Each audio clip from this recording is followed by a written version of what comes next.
Bismillahirrahmanirrahim. Assalamualaikum warahmatullahi wabarakatuh.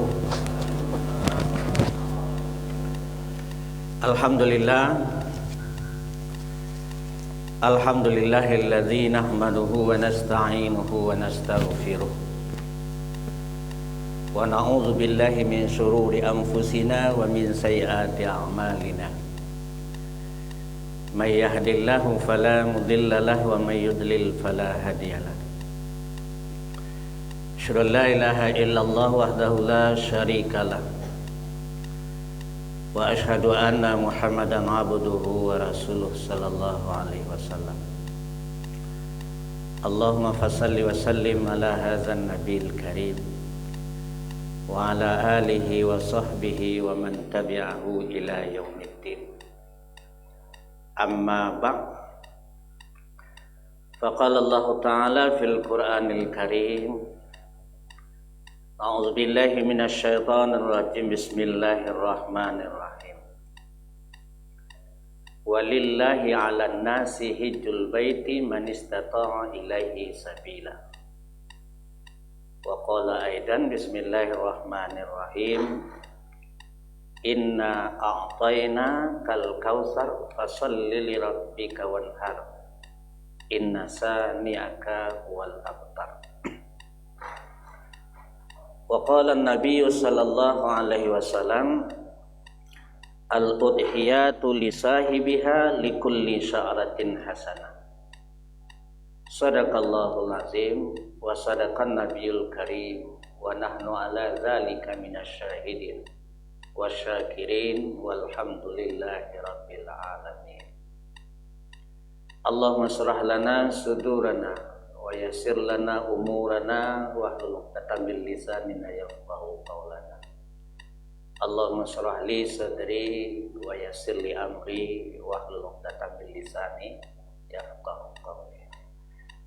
Bapak Ibu jamaah salat subuh yang saya hormati, segala puji bagi Allah. Pada pagi ini kita dibangunkan oleh Allah dari tidur kita. Dan saya sering sampaikan setiap kita bangun dari tidur jangan lupa mengucapkan alhamdulillahilladzi ahyana ba'dama amatana wa ilaihin nusyur. Segala puji bagi Allah yang telah membangunkan kita setelah tidur kita, yang telah menghidupkan saya setelah mati saya. Secara harfiah artinya itu Pak. Alhamdulillahilladzi ahyana. Ahya itu artinya hidup. Alhamdulillahilladzi ahyana ba'dama amatana, setelah mati saya. Wa ilaihin nusyur, dan kepadanya lah kami kembali. Artinya kalau bukan karena kasih sayang mungkin tidak bertemu kita dengan pagi ini. Kalau bukan karena berkat kasih sayang Allah, tidak mungkin kita sampai di masjid ini. Tidak mungkin kita bertemu dengan keluarga. Tidak mungkin kita melihat indahnya dunia. Maka ketika kita terbangun dari tidur, kita berwudu, berangkat ke masjid, melaksanakan salat subuh. Sebelum kita memikirkan dunia, maka kita serahkan diri kita kepada Allah terlebih dahulu. Itulah tujuannya kenapa salat subuh itu ketika bangun tidur subuh di pagi hari. Tidak ada aktivitas yang dilakukan sebelum kita menyerahkan diri kepada Allah Subhanahu wa taala. Apa yang kita tanam, Allah yang menumbuhkannya. Apa yang kita pelihara, Allah yang membesarkannya, dan apa yang kita pupuk, Allah yang menyuburkannya. Itulah gunanya. Kemudian kita berselawat pada junjungan kita Nabi besar Muhammad sallallahu alaihi wasallam. Allahumma shalli ala sayyidina Muhammad wa ala ali sayyidina Muhammad, yang telah menyampaikan risalah Islam kepada kita, meninggalkan Al-Quran dan Hadis ya, sebagai tuntunan dan pedoman kita. Bapak Ibu jamaah sekalian yang saya hormati, pagi ini kita berada pada tanggal 27 ya Zulqaidah. Di pagi ini kita berada pada tanggal 27 Zulqaidah. Berarti sebentar lagi akan masuk bulan Zulhijjah. Zulhijjah ya. Zulqaidah itu bulan yang ke berapa itu Bu? Ke-11 ya. Muharram, Safar, Rabiul Awal, Rabiul Akhir, Jumadil Awal, Jumadil Akhir, Rajab, Saban, Ramadan, Syawal, Zulqa'dah dan Zulhijjah. Ini penting juga kita ketahui Bapak Ibu jamaah sekalian. Jadi bulan-bulan Arab ini juga harus tahu gitu. Jangan hanya bulan-bulan Masehi saja yang hafal dengan kita ya, tapi bulan-bulan bulan-bulan Qamariyah itu juga hafal dengan kita. Nah, setelah bulan ini disebut dengan bulan Zulhijjah. Di bulan Zulhijjah itu ada ibadah yang dilakukan, ada digolongkan pada dua, ada yang disebut dengan ibadah wajib, ada yang disebut dengan ibadah sunat. Ya, ibadah wajib itulah menunaikan ibadah haji ke Mekah Al-Mukarramah ya. Sebagaimana yang dilakukan oleh calon jemaah haji kita Bengkulu Selatan yang telah berangkat pada tanggal 12 kemarin. Ya. Dan insya Allah akan menyusul beberapa orang lagi pada tanggal 19 ini yang dapat kota tambahan. Kita berdoa kepada Allah mudah-mudahan calon jemaah haji kita selamat, sehat, bisa melaksanakan ibadah dengan sempurna, kemudian pulang nanti membawa haji yang mabrur dan mabruah. Kemudian ya, ibadah haji itu kan merupakan rukun Islam ya, rukun Islam yang kelima sebagaimana yang kita ketahui. Setelah kita syahadat, kemudian kita sholat, kemudian kita puasa, kemudian kita zakat, kemudian kita haji. Kenapa ibadah haji itu diposisikan yang kelima? Kenapa menunaikan ibadah haji itu diposisikan pada yang kelima, urutan yang kelima? Karena memang tidak semua orang bisa melaksanakannya. Tidak semua orang bisa melaksanakan ibadah haji. Maka kalimatnya walillahi al-nasi man istata'a ilaihi sabila. Di kewajiban menunaikan ibadah haji itu bagi siapa yang sanggup untuk menunaikannya. Karena ada 3 pengorbanan paling tidak yang dikorbankan untuk melaksanakan ibadah haji itu. Yang pertama adalah pengorbanan waktu. Kalau reguler itu lebih kurang 40 hari. Lebih kurang. Ya, waktu, Pak. Waktu itu kalau bagi orang bisnis itu luar biasa. Kalau bagi kita yang nganggur mungkin ya, bagi yang tidak menghasilkan mungkin tidak terlalu pikir. Tapi bagi orang yang kalau penghasilannya 10 juta sehari, berarti kalau 40 hari 400 juta hilang tajian. Maka dia harus berpikir banyaknya habis tajian kalau tidak menunaikan ibadah haji. Yang kedua, pengorbanan tenaga luar biasa. Terkuras tenaga kita dari mulai berangkat sampai balik lagi. Dan yang ketiga yang tidak kalah pentingnya adalah pengorbanan biaya, banyak tajian keluar. Kalau sekarang untuk pelunasan yang terakhir ini saya dapat informasi 46 juta lebih dikit. Ya bukan dikit itu Pak. Ya Bu. Kalau orang berpikir panjang masih berpikir dengan cara ketukarkan mobil aku lagi gitu. Maka oleh sebab itu, Bapak Ibu jamaah sekalian, itu yang pertama. Karena kita tak berangkat, pertama mungkin belum terpanggil, ya dah. Yang kedua memang belum daftar. Kalau belum mendaftar, maka tidak mungkin terpanggil Pak. Jadi daftarlah. Ya. Jangan takut, ada kalimat Pak. Jangan takut berkorban untuk Allah. Allah tidak akan pernah menyia-nyiakan pengorbanan. Jadi jangan takut. Ya. Jangan perlu takut ada kalimat sekarang inilah beredar di masyarakat. Percuma aja kita kini mendaftar. Masa tunggunya lah 15 tahun kalau pun mati pula kalau. Nah, karena ada kalimatnya mematahkan semangat kita. Aku ni umur kini lah 60 tahun. Ya nah. Jangan cemas. Kalau Allah memberikan jalannya, ada saja caranya. Ada saja caranya untuk mempermudah dan mempercepat kita. Ya nah. Andai kata kita duluan, awaklah mendaftar, tahu-tahu nanti kita dipanggil oleh Allah. Sekarang lah enak. Kenapa? Karena boleh keturunan kita menggantikan. Jadi anak kita boleh. Di sekarang ada yang berangkat tahun ini, yang 2 orang gantikan kakak beradik karena bapaknya nenek belum meninggal dunia. Artinya kan tidak sia-sia itu. Ada saja jalan. Maka ada yang beberapa orang yang agak muda yang berangkat tahun ini karena sifatnya adalah pengganti orang tuanya. Kemudian ada ibadah yang kedua, itulah ibadah sunat Pak.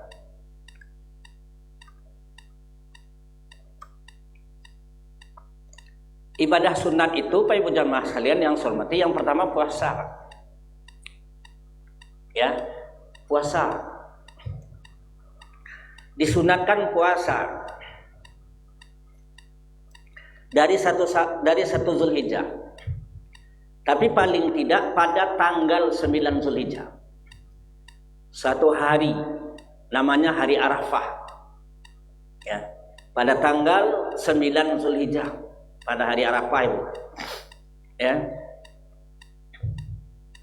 Kemudian ibu jamaah sekalian yang saya hormati, ya nah, yang ketiga memperbanyak zikir, memperbanyak takbir.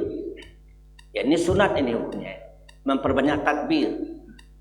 Kemudian yang berikutnya adalah pagi-pagi sebelum kita berangkat ke masjid menunaikan sholat, sunatkan mandi dulu. Ya, mandi dulu ya. Mandi dulu ibu, bapak. Mandinya namanya mandi sunat. Cara mandinya sama dengan mandi wajib. Mandinya mandi sunat, tapi cara mandinya sama dengan mandi wajib. Artinya cara mandi sama dengan mandi wajib, ya diawali dengan beruduk terlebih dahulu. Uduk itu sunat mandi, tapi belum termasuk kategori rukun mandi. Ya, sunat mandi. Dan uduk itu tidak berfungsi untuk uduk salat. Ya, itu khusus untuk uduk mandi, sunat mandi namanya. Dan setelah kita sunat beruduk, maka kita cuci kaki kita, cuci paha kita, cuci badan kita, baru kita berniat. Sengaja aku mandi sunat untuk melaksanakan sholat Idul Adha. Sengaja aku mandi sunat untuk melaksanakan sholat Idul Adha lillahi ta'ala, air sampai di ubun-ubun kita. Ya, rukunnya cuma dua, mandi itu cuma dua. Pertama adalah niat, yang kedua adalah meratakan air ke seluruh tubuh kita. Ya, pertama adalah niat, yang kedua meratakan air ke seluruh tubuh. Begitu mandi wajib dan begitu mandi sunat, yang membedakan adalah niatnya. Kemudian kita berangkat ke masjid dalam keadaan berpuasa. Ya, dulu khutbah ada saya sampaikan, ada dua perbedaan antara salat Idul Fitri dengan salat Idul Adha. Paling tidak ada dua, Pak. Yang pertama, salat Idul Fitri kita disunatkan makan terlebih dulu sebelum berangkat. Dimakan dulu, Pak. Tidak boleh kita menahan lagi. Oh ya, kun tergesa-gesa nanti yang penting makan walaupun sedikit. Ya. Kalau salat Idul Adha kita disunatkan berpuasa. Puasanya tidak panjang, ya tidak, paling 3-4 jaman sampai selesai salat. Yang kedua, salat hari raya Idul Adha lebih disegerakan melaksanakannya dibandingkan dengan salat Idul Fitri di tempat yang bersangkutan. Bukan di tempat orang, di tempat kita salat. Jangan disamakan dengan orang. Kalau ada orang kemarin di daerah itu beda-beda, Pak. Kalau kita ini termasuk daerah cepat, paling cepat lah salat. Saya perhatikan paling cepat. Di tempat lain ada yang sampai jam 9 mulai sholatnya. Ya, ada sampai jam 9. Kalau seandainya kemarin salat Idul Fitri kita memulai jam setengah 8 atau 7:15, maka seharusnya salat Idul Adha dimulai jam 7. Ya nah, jam 7:10 atau jam 7:05. Yang penting disegerakan dibandingkan dengan melaksanakan salat Idul Fitri.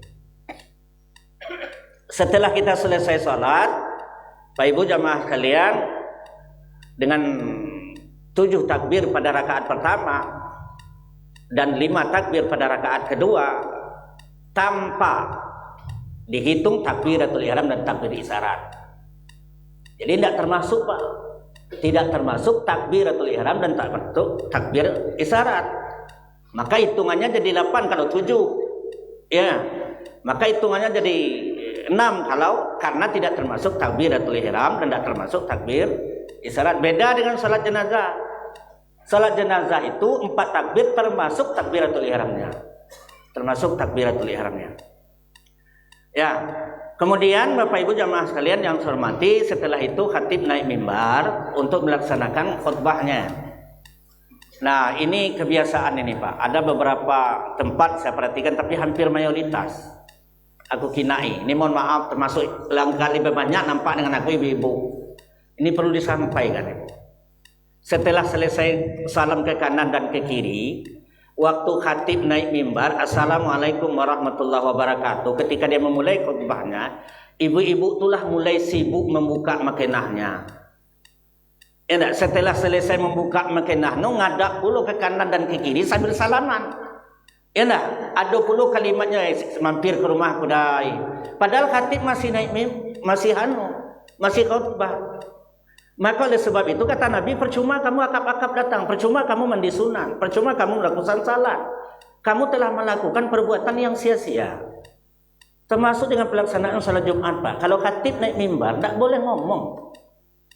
Ya, tak boleh ngomong berkata, menegur orang saja, menegur orang sedang ngomong saja tak boleh. Kalimat saja katakan, tak boleh. Bagaimana? Kalau kita tidak boleh ngomong, bagaimana Pak Ibu jamaah? Diam kita. Ya, menahan diri lah, paling setengah jam lah ya. Khutbah Idul Adha itu kan cuma lebih kurang setengah jam. Ya, apa katakanlah sampai 40 menit, kan tidak terlalu lama. Berapanya lah waktu 40 menit menahan diri ya.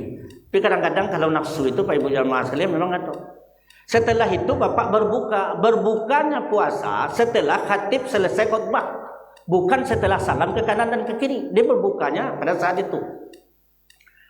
Yang berikutnya ada ibadah sunat. Ini yang barangkali yang perlu saya sampaikan, Bapak Ibu jamaah sekalian, adalah setelah kita berbuka, kemudian kita pulang ke rumah kita, mengganti pakaian kita, ada ibadah sunat yang dilakukan yang kita kenal dengan pelaksanaan ibadah korban. Korban itu apa, Pak?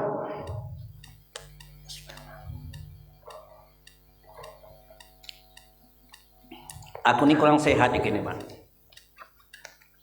Dia agak kering-kering aja kerongkongan.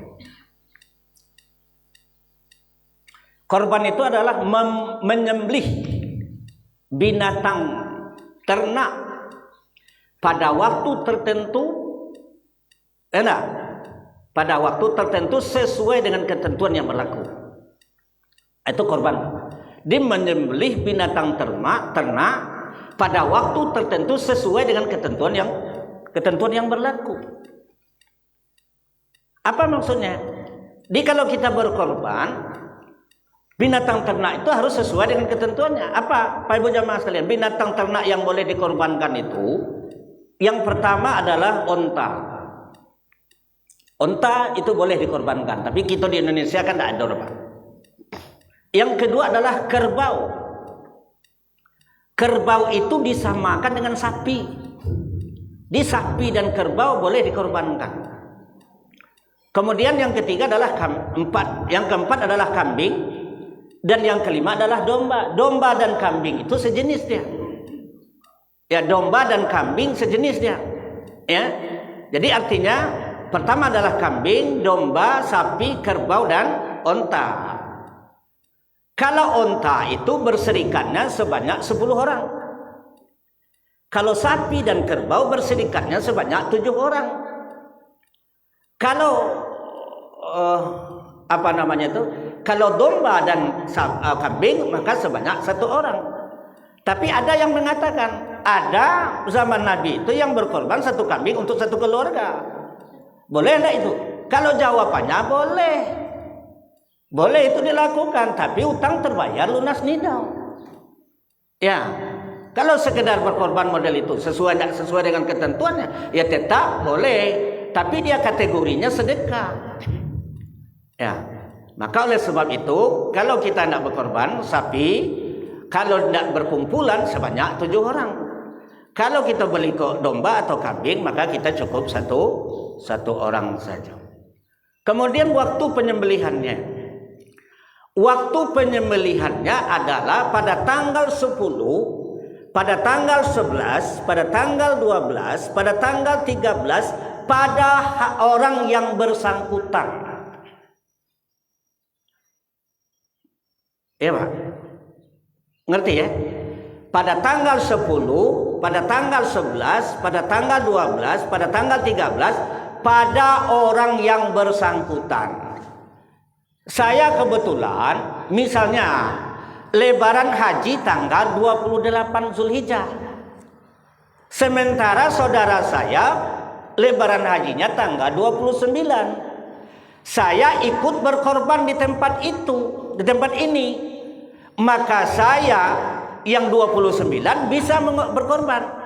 Tapi bagi kawan saya yang sholatnya tanggal 29, dia belum bisa berkorban karena belum masuk bagi dia. Belum masuk bagi dia tanggal 10 Zulhijjah. Perbedaan itu tidak bisa dipungkiri, Pak. Jadi kita tidak boleh memperluas perbedaan sampai kapanpun, mulai dari Nabi Muhammad SAW sampai akhir zaman pun. Ya dah, ada saja perbedaannya. Setelah Nabi meninggal, lah mulai ada perbedaan. Mulai setelah Nabi meninggal, ada saja perbedaannya.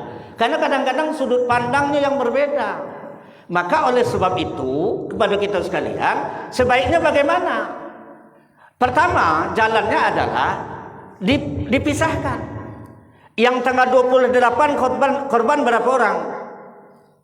Misalnya 14 orang, ada 7 orang yang tanggal 28. Ada 7 orang yang tanggal 29. Maka sebaiknya boleh dikorbankan tanggal 28, nanti tanggal 29 korban lagi. Tapi yang lebih bagus adalah mundur yang tanggal 28 ini, maka berkorban tanggal 29. Kenapa? Bagi orang yang lebaran kemarin tanggal 11 Zulhijjah bagi dia berarti masih dalam kategori waktunya. Tapi bagi orang yang tanggal 10 pasnya masuk waktunya karena dia telah melaksanakan sholat. Ibu, jadi oleh sebab itu tergantung dengan kebijakan kita. Pengurus, ibu jamaah sekalian, jangan saling ngotot. Ya lah, kalau kita saling ngotot nanti akan terjadi perpecahan, kesalahpahaman dan tidak. Yang penting bijak-bijak kita. Yang jelas memang dia tidak bisa. Dia tidak bisa berkorban tanggal 28 karena dia belum lebaran. Tidak bisa itu, jangan dipaksakan. Ya dah, kalau kita tidak berkorban tanggal 28 yang sholatnya tanggal 28 ya silakan. Tapi yang berkorban tanggal 29 silakan dipotong tanggal 29. Ya Pak. Kemudian Bapak Ibu jamaah sekalian yang saya hormati, setelah pemotongan Bapak Ibu jamaah sekalian, maka kita membagi daging. Maka daging itu dibagi kepada 3 kelompok. Sepertiga untuk yang berkorban, sepertiga untuk dihadiahkan, sepertiga untuk dibagikan kepada fakir miskin. Ya dah, dikembalikan pada korban berarti kepada yang punya berkorban, sepertiga. Tapi sebaik-baiknya adalah jangan banyaknya untuk yang kembali itu, Bu. Ya dah, sebaik-baiknya lebih banyak kepada fakir miskin. Kemudian sepertiga untuk yang dihadiahkan itu artinya adalah hadiahkan kepada pekerja. Hadiah namanya, hadiah kepada pekerja, hadiah kepada tetangga. Inilah kayu nih Pak, makan daging tiap hari. Kita bersebelahan masjid dengan dia. Ya enggak, bolehkah dia menerima daging korban? Boleh. Itu bahagian dari hadiahnya. Bahagian dari hadiahnya Pak Ibu. Tetapi ada orang mengatakan kalau itu dikasihkan untuk dagingnya kepada pekerja, berarti itu upah. Kalau dibuatkan kelompok khusus, nah, ini khusus ini panitia ini khusus. Yang ini hadiah, ya, ini hadiah dengan orang yang apa namanya itu? Hadiah dengan fakir miskin sama. Tapi untuk yang dikasihkan kepada pengurus, kepada yang mengelola korban, maka beda. Itu tidak boleh. Kalau nyolah berbeda, maka itu dianggap upah, dan upah tidak boleh. Tidak boleh upah Pak. Maka jalan keluarnya memang harus ada dana operasionalnya. Harus ada dana operasionalnya. Maka yang berkorban itu harus siap gitu. Kalau itu sekedar hadiah, jadi hadiahnya tumpuannya sama. Tidak boleh beda, tidak boleh milih. Ya dah, ini si A, ini aku ni kerja aku yang ini, tidak boleh Pak. Ya dah. Kalau itu dikatakan hadiah, tapi kalau lah diumpulkan berbeda khusus, maka itu disebut dengan upah. Dan upah tidak boleh. Ya, upah tidak boleh. Kemudian yang Bapak Ibu jamaah sekalian mungkin ada yang tidak nanya nanti, hikmah dari sebuah korban itu Bapak Ibu jamaah sekalian adalah, pertama adalah ini perintah Allah. Kalimat yang nyata diberikan, disampaikan oleh Allah kepada kita, inna a'tayna kal kausar fasalli li rabbika wanhar inna saniaka wal abtar. Kata Allah, aku inilah memberikan nikmat yang banyak kepadamu. Lah banyak kasih sayang yang diberikan oleh Allah kepada kita. Sebagaimana yang saya sampaikan tadi, kita tanam Allah tumbuhkan, kita pupuk Allah besarkan, Kita pelihara, Allah datangkan. Allah dekatkan yang jauh, Allah ringankan yang berat. Allah berikan kita jodoh, Allah berikan kita pasangan, Allah berikan kita anak, diberikan mata yang bisa melihat, telinga yang bisa mendengar. Ya, semuanya itu adalah nikmat yang luar biasa yang memang tidak akan pernah sanggup itu untuk menjumlahkan dan menghitungnya. Maka kata Allah, wa in ta'udu ni'matallahi la tuhsuha. Jika kamu menghitung nikmatku, kata Allah, niscaya kamu tidak akan sanggup untuk menghitungnya. Maka oleh sebab itu, fasalli li rabbika wanhar. Tafsirannya fasalli itu adalah salat Idul Adha, Pak. Di situ tuh kalimatnya di dalam surat itu adalah tafsirannya adalah fasalli, maka salatlah, artinya salat hari raya Idul Adha. Wanhar, dan setelah salat maka berkorbanlah. Jadi ini adalah merupakan perintah Allah. Kalau perintah Allah maka kita harus patuh. Maka kita harus taat. Sami'na wa ta'na, aku dengar dan kami patuhi. Kalau Allah melakukannya, maka oleh sebab itu ketika kita sudah punya kesanggupan, awak sanggup berkorban nih, tapi awak tidak mau melakukannya karena hitung-hitungan. Ya dah, berapa puluh itu 2.500.000 misalnya. Ya dah, berapa puluh itu sekian, berapa puluh sekian, habis tanciaku misalnya, Pak. Man wajada sa'atan falam yudahi fala yaqrabanna musallana. Kata Nabi model itu. Siapa yang sudah sanggup dia berkorban tapi dia tidak mau melakukannya karena perhitungannya, fala yaqrabanna musallana, jangan pernah dekat-dekat tempat salatku, tempat sujudku. Ini merupakan ancaman. Artinya apa? Sujud itu lebih utama, Pak. Sujud itu, salat itu lebih utama daripada korban. Kamu lihat, sujud itu lebih utama pada korban. Kata Rasul, jangan dekat-dekat tempat sujudku. Jadi percuma aja. Makanya oleh sebab itu, Pak Ibu jamaah sekalian, ini merupakan, dan sunatnya berkorban itu melekat kepada kita tiap tahun. Jadi tidak ada batasannya. Asal kita punya kemampuan, asal punya lapangnya rezeki, asal punya rezeki, peluang rezeki, maka sunatnya akan melekat dengan kita. Sunatnya tetap melekat dengan kita. Ya dah, oh ya aku ni Pak lah 3 kali, aku ni lah 5 kali, aku lah 6 kali, aku lah 7 kali, aku lah 8 kali. Tak berapa kali pun akan tetap melekat sunatnya dengan kita. Ya dah, karena dalam Al-Quran itu tidak dijelaskan, Pak Ibu jamaah sekalian, waktunya fasalli li rabbika wanharnya dan berkorbanlah. Tidak dijelaskan berapa kalinya di situ, Pak Ibu jamaah sekalian. Maka oleh sebab itu berlakulah, melekatlah sunatnya kepada kita selama kita punya kemampuan. Tapi kalau kita tidak mampu ya tidak apa-apa. Ya nah, tidak jadi masalah. Kemudian Bapak Ibu jamaah sekalian yang saya hormati, bahwa ibadah korban itu adalah ibadah sunat. Tapi nilainya luar biasa. Setiap lembar bulu binatang itu diberikan oleh Allah kebaikan. Al-udhiyatu lisahibiha likulli sa'ratin hasanah. Setiap orang yang berkorban itu diberikan nilai kebaikan kepada dia. Ya, berapa? Setiap lembar bulu binatang itu diberikan satu kebaikan. Di setiap lembar binatang itu diberikan satu kebaikan. Jadi oleh sebab itu luarnya itu luar biasa banyaknya itu ya. Kalau kambing saja kita potong, berapa itu Pak Ibu jamaah sekalian? Tidak akan sanggup kita itu. Ya dah. Kemudian Bapak Ibu jamaah sekalian yang saya hormati, yang terakhir ingin saya sampaikan kepada kita adalah bahwa ibadah korban itu adalah merupakan ibadah sosial. Ibadah itu bukan hanya menyangkut dengan Allah, bukan hanya hablum minallah, tapi juga hablum minan nas. Orang yang hablum minallahnya sempurna, tapi hablum minan nasnya tidak peduli, acuh, maka percuma. Coba kita perhatikan, Pak. Apa? Bapak puasa di bulan Ramadan. Puasa menahan diri dari lapar dan haus lebih kurang 14 jam tiap hari, sebanyak 29 atau 30 hari. Kemudian malam-malam berangkat ke masjid untuk menunaikan salat tarawih. Dia diawali dengan salat Isya berjamaah. Kemudian ditambah lagi dengan ibadah membaca Al-Quran. Bahkan ada yang sampai 3 kali, 4 kali, ya dah khatamnya. Ya dah, kamu lihat ya. Kemudian ditambah dengan salat sunat yang lainnya.